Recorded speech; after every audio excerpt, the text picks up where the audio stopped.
Pai do Senhor, povo de Deus, a nossa irmã Neide aqui está aqui nessa tarde, nos ajudando a adorar o nome do Senhor. Aleluia. Oh, por que duvidar sobre as ondas do mar, quando Cristo caminho abrir?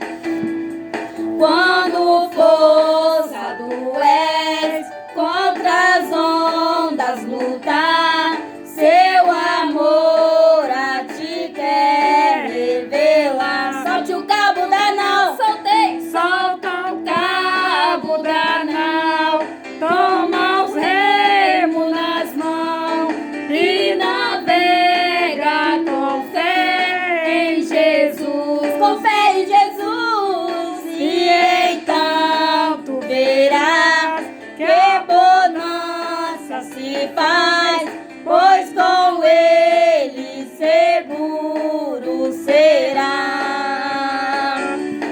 Trevas vem te assustar, tempestade do mar, da montanha o mestre te vê. O mestre te vê, E na tribulação ele vem socorrer, sua mão vem te pode suster. Solte o cabo da nau.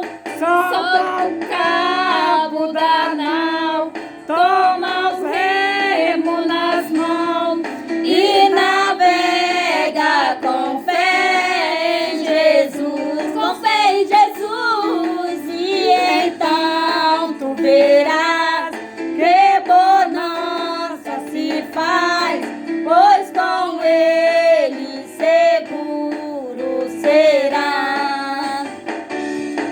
Quando pede mais fé, ele ouve ou crê, mesmo sendo em